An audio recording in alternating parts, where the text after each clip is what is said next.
بسم اللہ الرحمن الرحیم۔ السلام علیکم، ہمارے چینل میں خوش آمدید۔ میں نے اماں کے ہاتھ میں تھاما وہ خوبصورت ریشمی جوڑا دیکھا تو فوراً سے میرا دل اس کے اوپر آ گیا۔ میں نے اماں سے کہا کہ یہ جوڑا مجھے لے کر دے دیں، لیکن اماں کی بات سن کر میرا دل ہی ٹوٹ گیا، کیونکہ اماں نے مجھے بتایا کہ یہ جوڑا میں پہلے ہی عالیہ کے لیے لے چکی ہوں۔ میں نے خوں خوار نظروں سے اپنے ساتھ کھڑی عالیہ کو دیکھا، جو اپنے چہرے پر مسکراہٹ سجائے اماں سے باتیں کر رہی تھی۔ دل کیا کہ کچھ اٹھا کر اس کے سر پر دے ماروں، لیکن میں ایسا صرف سوچ ہی سکتی تھی، کر نہیں سکتی تھی۔ میں منہ بنا کر دکان سے باہر نکل آئی۔ پیچھے اماں مجھے آوازیں دیتی رہ گئیں، لیکن میں نے ان کی بات نہیں سنی۔ چلتے چلتے میں مین روڈ پر آ گئی۔ ہر طرف گاڑیوں کا رش تھا اور پاؤں رکھنے کی بھی جگہ نہیں تھی، کیونکہ آج چاند رات تھی، اسی لیے اتنا رش ہونا تو معمول کی بات تھی۔ میں بنا دیکھے اندھا دھند غصے میں چلتی ہی جا رہی تھی، اور تبھی میں سامنے سے آتی گاڑی کو دیکھ نہیں پائی اور اس سے ٹکرا کر سڑک کے دوسرے کنارے پر جا گری۔ میرا سر کسی چیز سے زور سے لگا اور آنکھوں کے آگے اندھیرا چھانے لگا۔ اگلے ہی پل میں بے ہوش ہو گئی۔ میرا نام جمیلہ ہے اور میں ایک مڈل کلاس گھرانے سے تعلق رکھتی ہوں۔ ہم 2 بہنیں اور ایک بھائی ہے۔ بھائی مجھ سے بڑا تھا اور کئی سال پہلے نوکری کی تلاش میں ملک سے باہر چلا گیا تھا اور پھر وہیں شادی کر کے سیٹل ہو گیا۔ سال میں ایک بار ملنے آ جاتا، اس سے بس ہمارا اتنا ہی رشتہ باقی رہ گیا تھا۔ اب گھر میں صرف میں، میری بہن اور اماں ابا ہوتے تھے۔ میری بہن مجھ سے تقریباً 3 سال چھوٹی تھی۔ کہنے کو تو وہ میری بہن تھی، لیکن مجھے اپنی دشمن ہی لگتی تھی۔ میں ہر چیز میں اس سے اپنا موازنہ کرتی، پڑھائی سے لے کر گھر کے کام کاج تک، ہر چیز میں وہ مجھ سے بہتر تھی، اور اماں مجھے ہر وقت اس کی مثالیں دیتی رہتیں، جس سے میرے دل میں اس کے خلاف نفرت بھرنے لگی۔ اماں ابا مجھے اکثر سمجھاتے تھے کہ وہ تمہاری چھوٹی بہن ہے، تمہیں اس طرح اس کے ساتھ پیش نہیں آنا چاہیے، لیکن وہ مجھے اپنی دشمن ہی رکھتی تھی۔ میری دوستیں بھی مجھے کہتی کہ ہماری بھی بہنیں ہیں، ہم تو ان سے نہیں جلتی، تو تم اپنی بہن سے اتنا حسد کیوں کرتی ہو؟ جب چاروں طرف سے مجھے یہی باتیں سننے کو ملتی تو میں اور زیادہ غصے میں آ جاتی۔ جب میں چھوٹی تھی تب اپنی بہن کا ہر پسندیدہ کھلونا اس سے چھین لیتی تھی یا پھر توڑ کر کہیں چھپا دیتی تھی۔ مجھے اچھے سے یاد ہے کہ اس کے پاس ایک گڑیا تھی جو بہت ہی زیادہ پیاری تھی۔ وہ اس نے اماں سے بس ضد کر کے لی تھی، اور جب میں نے دیکھا کہ اس کو اس کی پسندیدہ چیز ملی ہے اور وہ اس کے ساتھ بہت خوش ہے، تو میں نے اس کی گڑیا کو توڑ کر کچرے کے ڈبے میں پھینک دیا۔ وہ کئی دن تک روتے ہوئے اپنی گڑیا ڈھونڈتی رہی تھی، لیکن میں نے اسے نہیں بتایا کہ میں نے گڑیا توڑ کر پھینک دی ہے۔ لیکن اماں کو مجھ پر شک ہو گیا تھا، اور ان کے ڈانٹنے پر میں نے ساری بات اگل دی۔ وہ میرے رویے پر حیران رہ گئی تھی۔ شروع میں تو سوچا کہ چھوٹی ہے، شاید اس وجہ سے کرتی ہے، شاید بڑی ہوگی تو بدل جائے گی، لیکن ایسا ہرگز نہیں ہوا۔ جیسے جیسے میں بڑی ہوتی گئی، یہ نفرت میرے اندر پلتی گئی اور اب اتنی زیادہ بڑھ گئی تھی کہ مجھے کچھ بھی سمجھ نہیں آتا تھا۔ کبھی کبھی تو میں حد کر دیتی تھی۔ ابھی پچھلے ہفتے کی بات ہے، گاؤں میں ہماری ایک بوا رہتی تھیں۔ ان کے بیٹے کی شادی طے ہوئی تو انہوں نے ہمیں دعوت بھیجی۔ گاؤں کی شادیاں بہت دن تک چلتی رہتی تھیں، اسی لیے ہم لوگ 1 ہفتہ پہلے ہی وہاں پہنچ گئے۔ ہر چیز میں نے اپنی پسند سے لی تھی۔ ہر فنکشن کے لیے الگ الگ جوڑا اور اس کی میچنگ جیولری وغیرہ میں نے اپنے بیگ میں ڈال کر رکھ لی۔ جب ہم گاؤں پہنچے تو رات کا وقت ہو رہا تھا۔ کھانا وغیرہ کھا کر سفر کی تھکن دور کرنے کے لیے ہم سو گئے۔ صبح جب میں اٹھی تو اماں اور میری چھوٹی بہن میرے پاس ہی بیٹھی ہوئی تھیں۔ چھوٹی بہن کی آنکھیں رونے کی وجہ سے سرخ ہو رہی تھیں۔ جب میں نے اماں سے پوچھا کہ کیا مسئلہ ہے، تو انہوں نے کہا کہ تمہاری بہن کی میچنگ کی جوتیاں نہیں مل رہی ہیں، شاید وہ گھر پر ہی چھوڑ آئی ہے، تو تمہارا ایک ڈریس ہے جس کی جوتیاں اس کے کپڑوں سے ملتی ہیں، اگر تم آج اس کو پہننے کے لیے دے دو تو وہ اپنے ڈریس کے ساتھ پہن سکے گی۔ میں نے دیکھا جو میں نے بارات کے لیے ڈریس لیا تھا، اماں ان کے جوتوں کی بات کر رہی تھیں، اور آج مہندی کا فنکشن تھا۔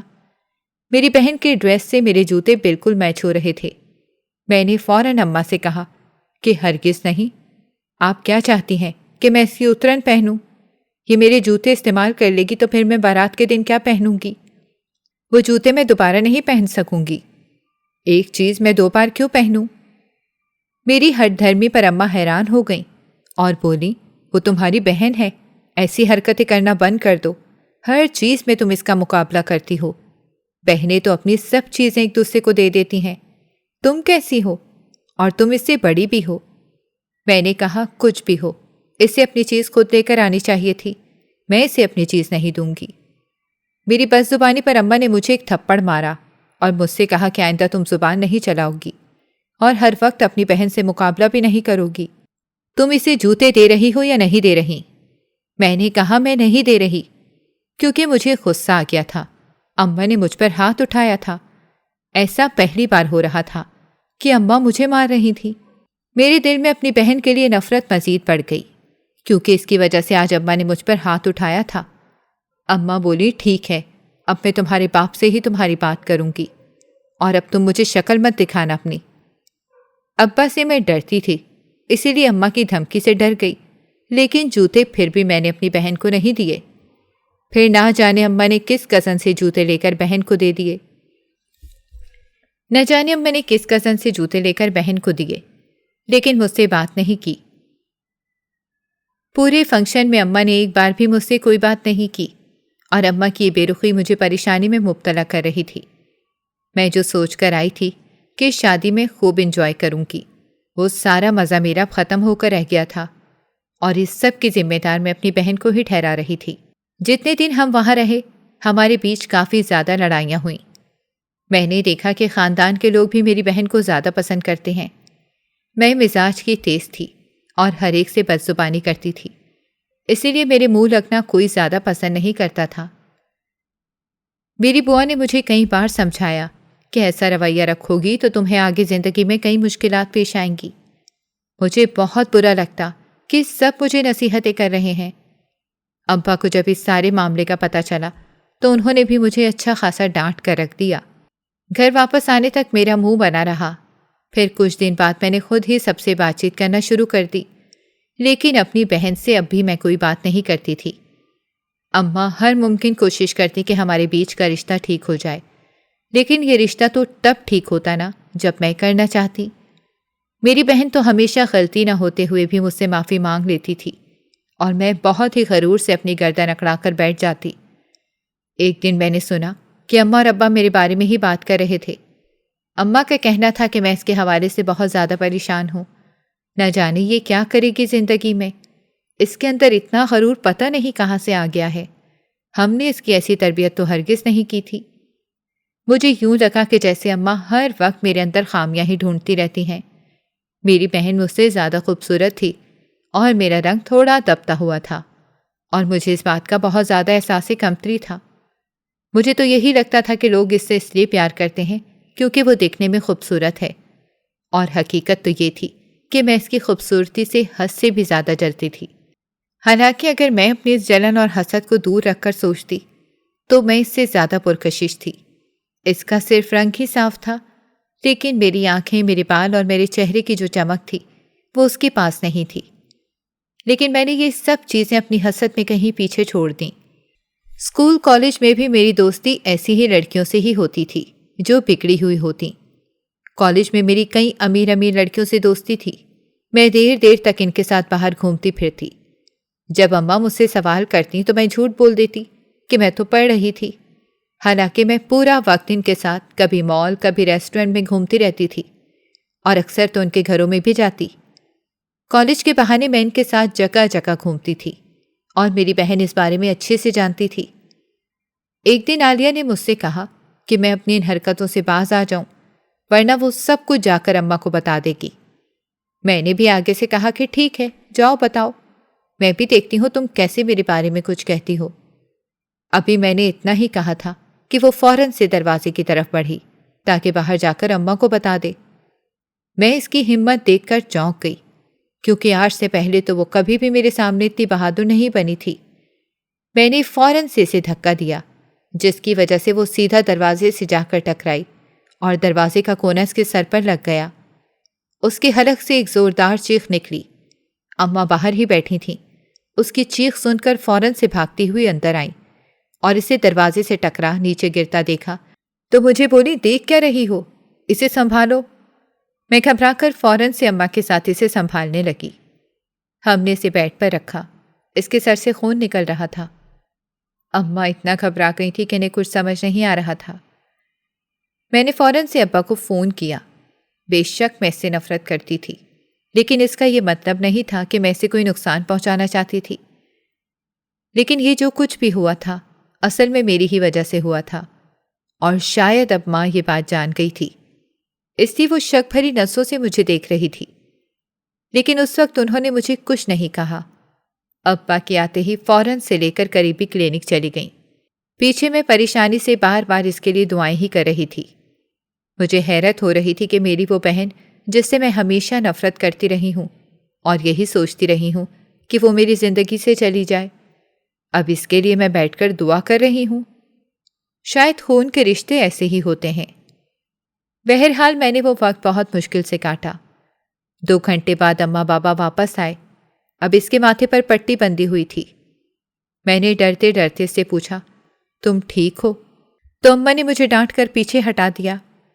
مجھے غصہ تو بہت آیا، لیکن یہ وقت ٹھیک نہیں تھا، اسی لیے میں خاموشی سے کچن میں چلی آئی۔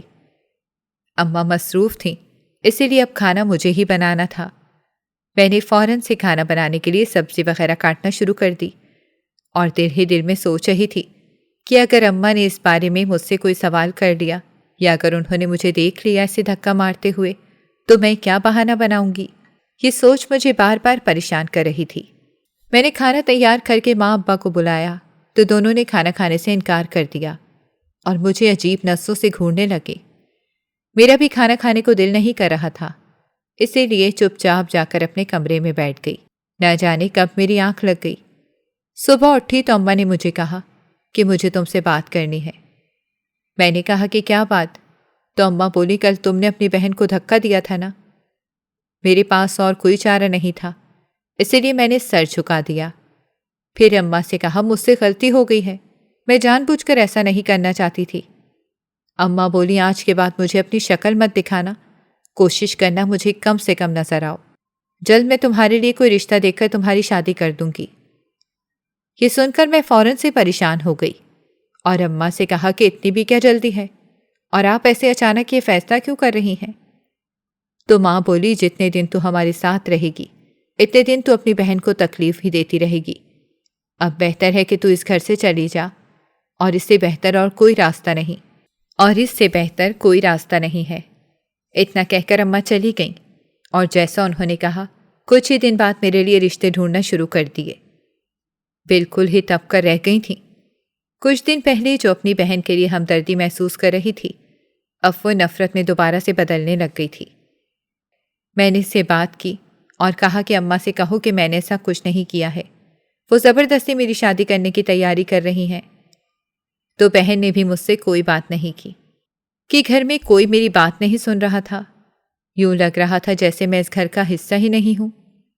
ابا نے مجھ سے صاف کہہ دیا کہ کالج جانا چھوڑ دو، گھر پر بیٹھ جاؤ، ویسے بھی کچھ دن بعد تمہاری شادی ہونے والی ہے۔ ابا کی بات سن کر مجھے مجبوراً کالج چھوڑنا پڑا، کیونکہ میرے پاس اور کوئی راستہ نہیں بچا تھا۔ وہ لوگ زبردستی میری شادی کروا رہے تھے۔ جب میں نے اس بات کا ذکر اپنی دوست سے کیا تو اس نے مجھ سے کہا کہ تم گھر سے بھاگ جاؤ۔ اس کی بات سن کر میں فوراً سے ڈر گئی، کیونکہ جس سوسائٹی سے وہ تعلق رکھتی تھی شاید وہاں پر یہ باتیں عام ہوں اور کوئی اہمیت نہ رکھتی ہوں، لیکن میں ایک مڈل کلاس گھرانے سے تھی، اور یہاں پر ایسی باتوں پر عزت اور ذلت کے مسائل کھڑے ہو جاتے تھے، اور ویسے بھی مجھ میں اتنی ہمت نہیں تھی کہ میں گھر سے بھاگ جاؤں۔ گھر سے بھاگ کر آخر رہتی کہاں؟ یہاں پر ویسے بھی میری اپنی ہی غلطی تھی کہ ساری زندگی اپنی بہن سے نفرت کرتی آئی تھی، اور اس نفرت نے مجھے میرے ہی کھودے ہوئے گڑھے میں آخر کار گرا دیا۔ مجھے نہیں معلوم تھا کہ میری شادی کس سے ہو رہی ہے۔ اماں ابا نے بنا کچھ بتائے میرا رشتہ طے کر دیا تھا۔ نہ میں نے لڑکے کی تصویر دیکھی تھی اور نہ ہی اس کا نام سنا تھا۔ سادگی سے شادی کرنے کا اعلان کیا گیا۔ میرے گھر والوں نے کوئی جہیز بھی نہیں بنایا۔ یوں لگ رہا تھا جیسے میں کوئی بوجھ ہوں جسے سر سے اتارا جا رہا ہے۔ جمعے کے دن نکاح رکھا گیا۔ صرف محلے کے کچھ لوگوں کو اور خاندان کے چند پرسکھ افراد کو ہی شادی میں بلایا گیا تھا۔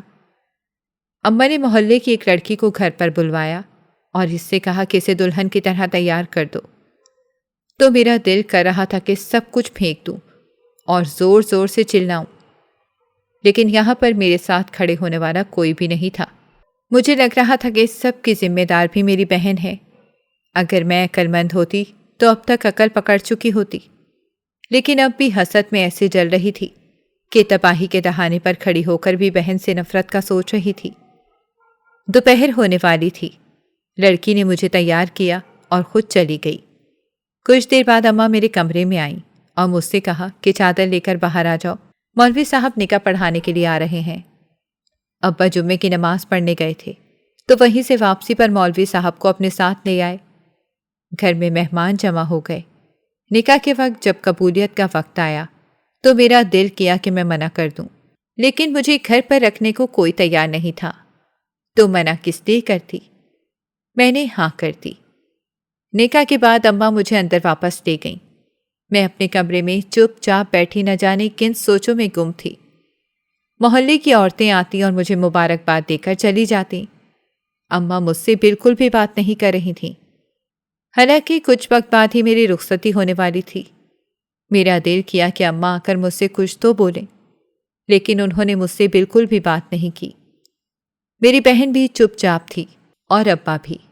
کچھ دیر بعد رخصتی کا وقت ہوا تو اماں میرے پاس آئیں اور بولیں، واپس کبھی مت آنا۔ یہ سن کر میرا دل دہل کر رہ گیا۔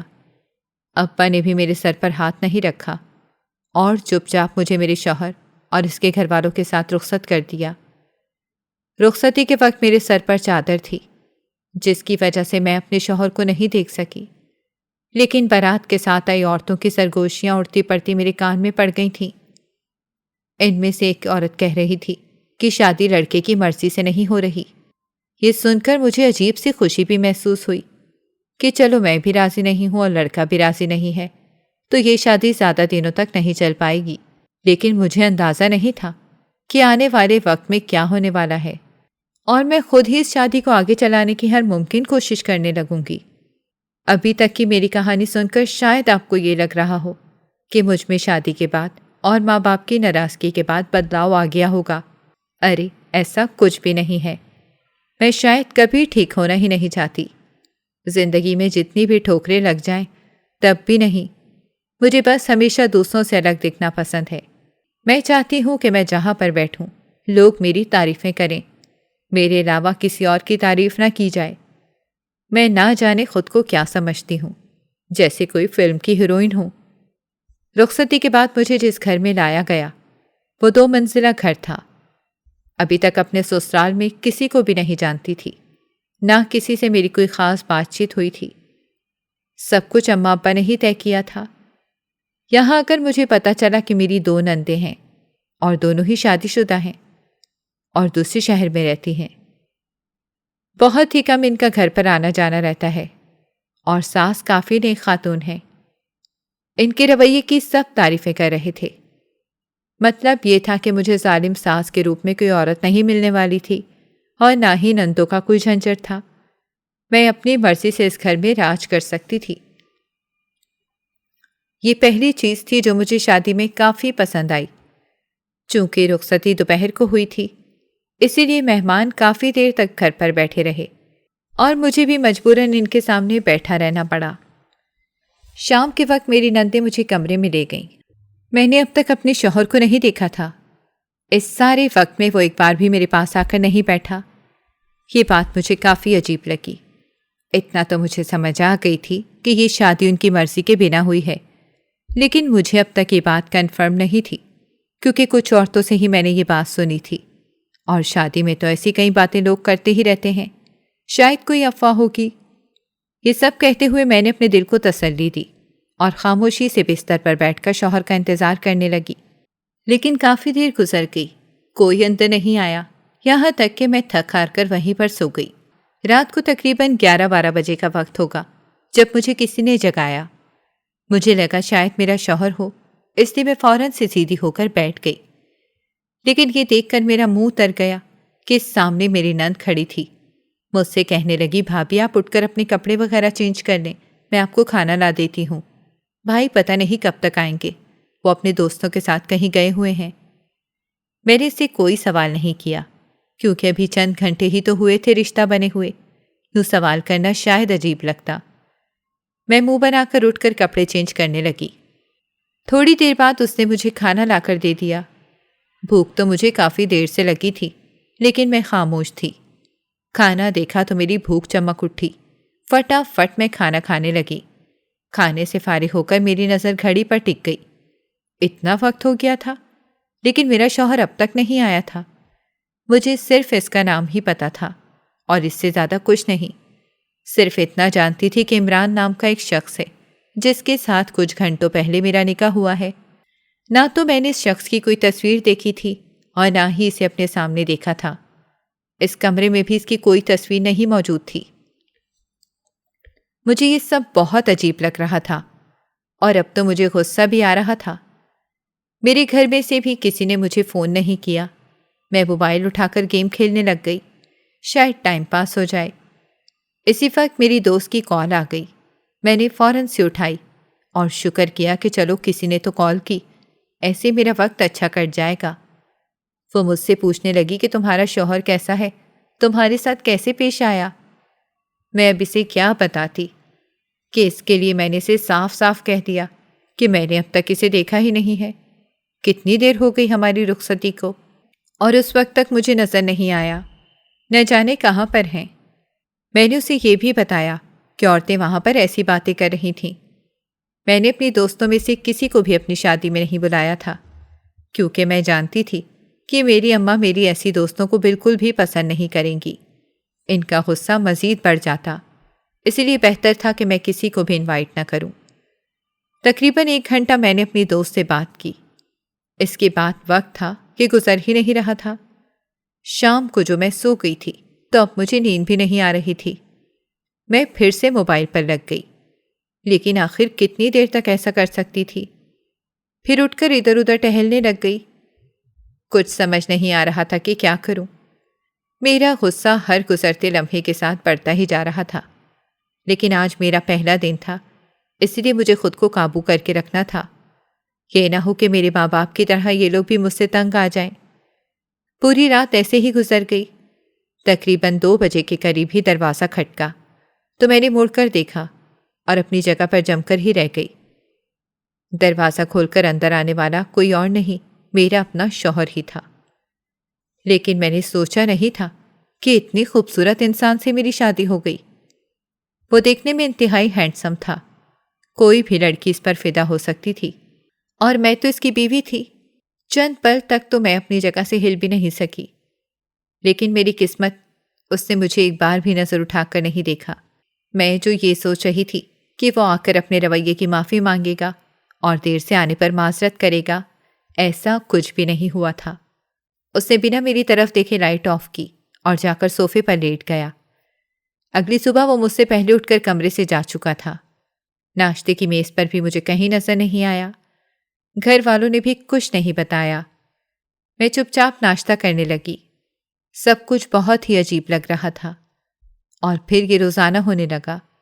میرا شوہر رات کو دیر سے گھر آتا اور میری طرف دیکھتا بھی نہیں۔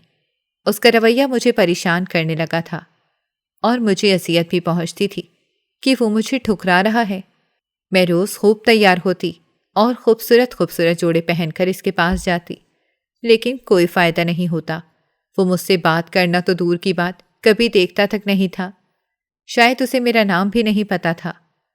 وہ اپنے سارے کام خود کر لیتا، کبھی مجھے مخاطب کرنے کی ضرورت ہی نہیں پڑی تھی۔ 1-2 بار میں نے اس کی چیزوں کو ہاتھ لگانے کی کوشش کی، اس کے کپڑے استری کر کے رکھنے کی کوشش کی، لیکن بنا کچھ کہے اس نے میرے ہاتھ سے کپڑے چھین کر کام کرنے والی کو استری کرنے کے لیے دے دیے۔ یہ میرے لیے بہت ہی ذلت بھرا مقام تھا۔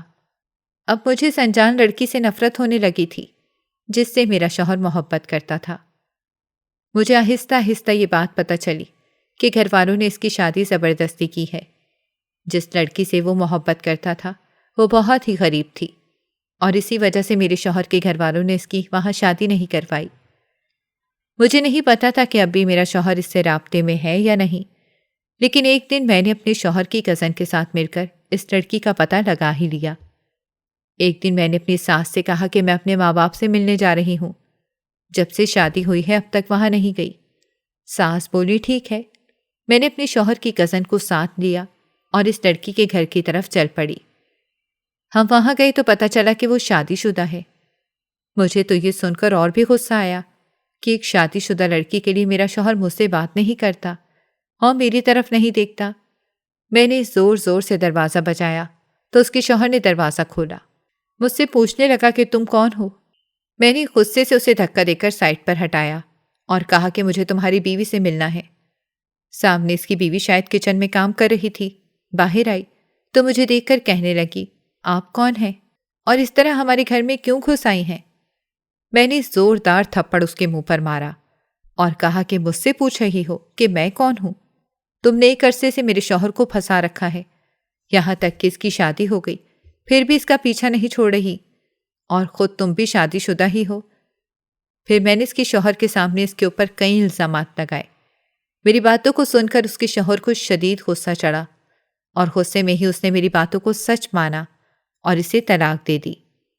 میں شوہر کی کزن کے ساتھ وہاں کھڑی کافی زیادہ خوش ہو رہی تھی کہ اس کے شوہر نے اس کے ساتھ بہت اچھا کیا ہے، اب وہ برباد ہو گئی ہے، اب آخر کیا کرے گی؟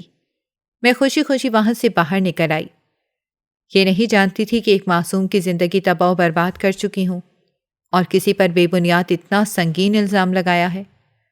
میں خوشی خوشی گھر پہنچی تو یہ دیکھ کر میرے پاؤں تلے سے زمین کھسک گئی کہ سامنے ہی میرا شوہر ایک لڑکی کو دلہن کے روپ میں لے کر کھڑا ہے، لیکن ابھی ابھی میں اس لڑکی کو طلاق دلوا کر آئی تھی، تو اتنی جلدی دلہن بن کر وہ یہاں کیسے کھڑی ہو سکتی ہے؟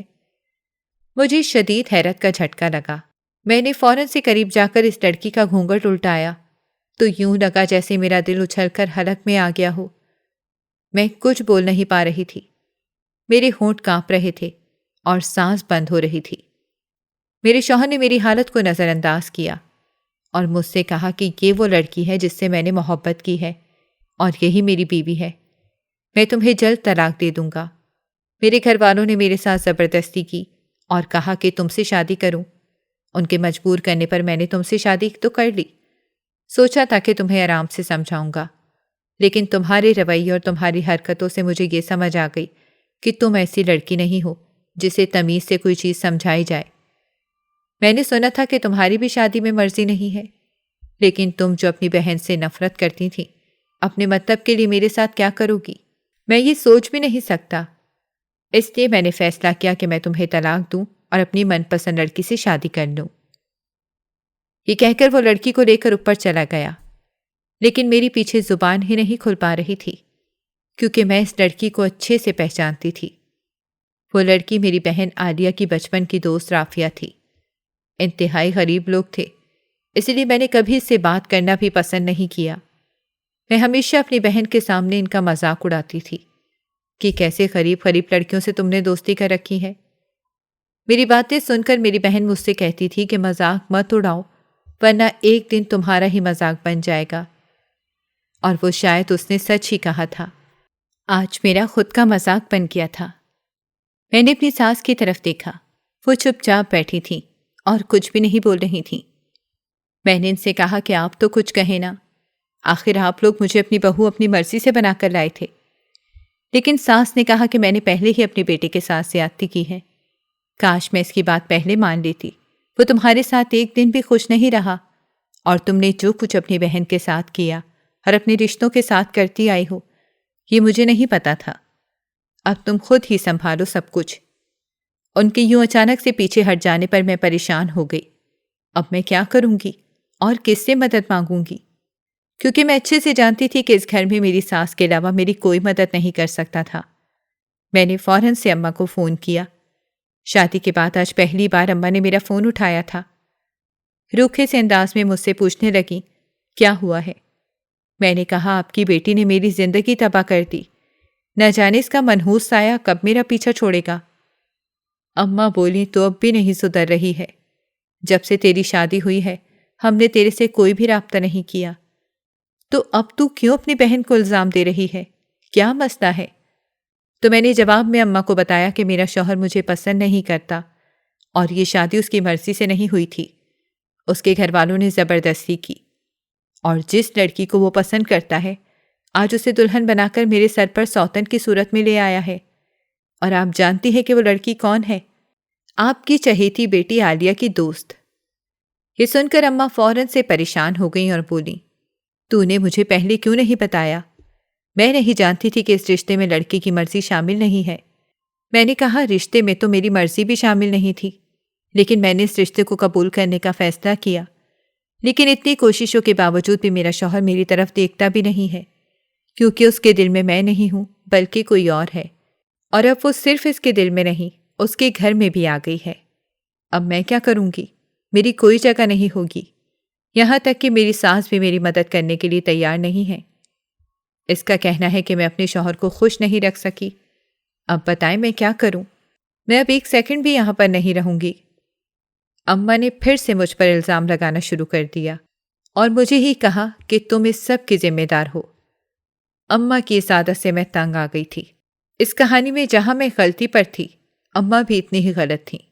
بات خاندان بھر میں پھیل گئی۔ میری بوا جو خاندان کی بزرگ تھیں وہ ہمارے گھر آئیں اور انہوں نے اماں سے کہا کہ اپنی بیٹی کو گھر پر بلواؤ۔ شادی کر دی ہے تو کیا مطلب؟ تم اپنی بیٹی کا دھیان نہیں رکھو گی؟ میں اتنے عرصے بعد میکی آئی تو بوا نے ایک میٹنگ رکھی اور اماں ابا سے کہا کہ تم لوگوں کو کوئی نہ کوئی فیصلہ کرنا ہی پڑے گا۔ اس کی زندگی تباہ ہو رہی ہے۔ اس کا شوہر جتنی مرضی شادیاں کرے لیکن وہ اس پر کبھی توجہ نہیں دے گا۔ بہتر ہے کہ اس رشتے کو یہیں پر ختم کر دیا جائے۔ اور پھر انہوں نے اماں ابا سے کہا کہ تم لوگوں نے کیا سوچ کر یہ شادی کی تھی؟ لڑکی کی مرضی کے خلاف جا کر؟ اماں نے انہیں جواب میں ساری بات بتا دی۔ ساری بات سن کر بوا بولی، اس میں سب سے زیادہ غلطی تم دونوں ماں باپ کی ہے۔ وہ چھوٹی تھی، اگر تم ساری زندگی اسے اس کی بہن کے ساتھ ہر چیز میں کمپیئر نہ کرتے تو آج یہ سب نہ ہوتا، اور اب بھی تم لوگ غلطی کر رہے ہو۔ بوا کی بات سن کر اماں ابا نے سر جھکا دیا۔ بوا ہمارے خاندان کی بڑی تھیں، اسی لیے سب ان کی بات مانتے تھے۔ میرا شوہر تو ویسے ہی تیار بیٹھا تھا، اس نے مجھے فوراً سے طلاق دے دی۔ ایک لمبا عرصہ گزر گیا میری طلاق کو۔ سارے محلے والے میرے بارے میں عجیب عجیب باتیں کرتے تھے، لیکن اب میں نے ہمت کر کے گھر سے باہر نکلنا شروع کر دیا۔ اماں ابا نے بے شک اپنا رویہ مجھ سے اب ٹھیک کر لیا تھا، لیکن میں اپنے دل کو اب کبھی نہیں بدل سکتی تھی۔ مجھے اپنے ساتھ ہوئی ہر زیادتی کے ذمہ دار میری بہن ہی رکھتی۔ میں ذرا ذرا سی چیز اور ذرا ذرا سی بات کا اس سے بدلہ لینے کی کوشش کرتی۔ رمضان چل رہا تھا۔ آخری روزے کے دن اماں نے مجھ سے کہا کہ عید کی کچھ شاپنگ رہتی ہے، چلو ہم لوگ بازار چلے جاتے ہیں۔ افطاری کے بعد ہم تینوں بازار کی طرف نکل آئے۔ چاند رات تھی، اسی لیے رش بھی بہت زیادہ تھا۔ ہر طرف رونق ہی رونق تھی، مارکیٹ میں پاؤں رکھنے کی جگہ ہی نہیں تھی۔ میں اماں اور عالیہ ایک دکان میں گئے اور وہاں پر لٹکے کپڑے دیکھنے لگ گئے۔ ویسے تو میں نے عید کے لیے کپڑے لے لیے تھے، لیکن میرا دل کر رہا تھا کہ میں کچھ اور بھی لوں۔ تبھی پوری دکان میں گھومتے گھومتے میں اماں کے پاس واپس آئی تو دیکھا کہ ان کے ہاتھ میں بہت خوبصورت سا جوڑا تھا۔ میں نے ان سے کہا کہ اماں یہ میرے لیے لے لیں، مجھے بہت پسند آیا ہے۔ تو اماں بولی نہیں، یہ میں تمہاری بہن کے لیے پہلے ہی لے چکی ہوں، یہ اس کی پسند کا ہے۔ یہ سن کر مجھے اتنا شدید غصہ چڑھا کہ میں فوراً وہاں سے باہر نکل آئی اور باہر نکلتے ہی سامنے سے آتی گاڑی سے ٹکرا گئی۔ دوبارہ جب میری آنکھ کھلی تو میں نے خود کو ہسپتال میں پایا۔ میرے گھر والے میرے آس پاس بیٹھے تھے اور میرے لیے پریشان ہو رہے تھے۔ مجھے ہوش میں آتے ہوئے دیکھ کر نرس فوراً سے بھاگتی ہوئی ڈاکٹر کو بلانے چلی گئی۔ میں نے اماں کی طرف دیکھا تو اماں نے مجھے بتایا کہ تمہارا ایکسیڈنٹ ہو گیا تھا اور تقریباً 1 ہفتے سے تم بے ہوش تھی۔ ہمیں لگا کہ تم کوما میں چلی گئی ہوگی، لیکن شکر ہے تمہیں ہوش آ گیا۔ 1 ہفتہ ہو گیا تھا اور میں بے ہوشی کی حالت میں تھی۔ میں نے اٹھنے کی کوشش کی تو میرے جسم میں درد کی ٹیسیں اٹھ گئیں۔ مجھے محسوس ہوا کہ میں اپنے آپ کو ہلا نہیں پا رہی ہوں۔ میں نے اماں سے پوچھا مجھے کیا ہوا ہے، لیکن انہوں نے مجھے کوئی جواب نہیں دیا۔ اگلے کچھ دن میں یوں ہی بستر پر پڑی رہی، لیکن کوئی مجھے کچھ بتاتا ہی نہیں تھا کہ مجھے ہوا کیا ہے۔ ایک دن اماں نے مجھے بتا ہی دیا کہ ایکسیڈنٹ کی وجہ سے تمہاری ریڑھ کی ہڈی کو شدید چوٹ پہنچی ہے اور اب تم کبھی بھی چل نہیں پاؤ گی۔ یہ سن کر میری آنکھوں سے آنسو بہنے لگے۔ میری وہ بہن جس سے میں بے انتہا نفرت کرنے لگ گئی تھی، وہ دن رات میرے لیے دعائیں کرتی تھی۔ میرے ماں باپ جنہیں میں ہر چیز کا الزام دیتی تھی، وہ میرے سرہانے بیٹھے رو رہے تھے، اور میں اپنی ساری نفرت و غرور اور گھمنڈ کے ساتھ اس بستر پر ہمیشہ ہمیشہ کے لیے پڑی رہ گئی تھی۔ ڈاکٹرز نے کہا تھا کہ فزیو تھراپی سے شاید میں ویل چیئر پر بیٹھنے کے قابل ہو جاؤں، لیکن چلنے کی کوئی امید نہیں ہے۔ اب مجھے ساری زندگی ایسے ہی رہنا تھا۔ مجھے خود پر ہی ترس آ رہا تھا اور ہنسی بھی آ رہی تھی کہ کیا سے کیا ہو گئی ہوں۔ میری دوستیں جنہیں میں اپنی بہت بڑی ہمدرد سمجھتی تھی، ان میں سے کوئی ایک بھی میرا حال پوچھنے نہیں آئی، یہاں تک کہ ایک فون تک نہیں کیا کسی نے بھی۔ میرا دل کر رہا تھا کہ یہاں سے کہیں دور بھاگ جاؤں، مگر میں تو اپنے دم پر اٹھ بھی نہیں سکتی تھی۔ کیسی بے بسی تھی یہ! ہم انسانوں کو ایک ہی زندگی ملتی ہے اور ہم اپنی وہ زندگی دوسروں سے نفرت کرنے میں ہی گزار دیتے ہیں۔ یہ نہیں سوچتے کہ نفرت کی اس دوڑ میں ہم اپنی زندگی کے اصل مقصد کو کہیں بہت پیچھے چھوڑ چکے ہیں۔ ناظرین، اگر آپ کو ہماری کہانی اچھی لگی ہے تو ویڈیو کو لائک کریں، شیئر کریں اور ہمارے چینل کو سبسکرائب کریں۔ اگلی ویڈیو تک اجازت دیں۔ اللہ حافظ۔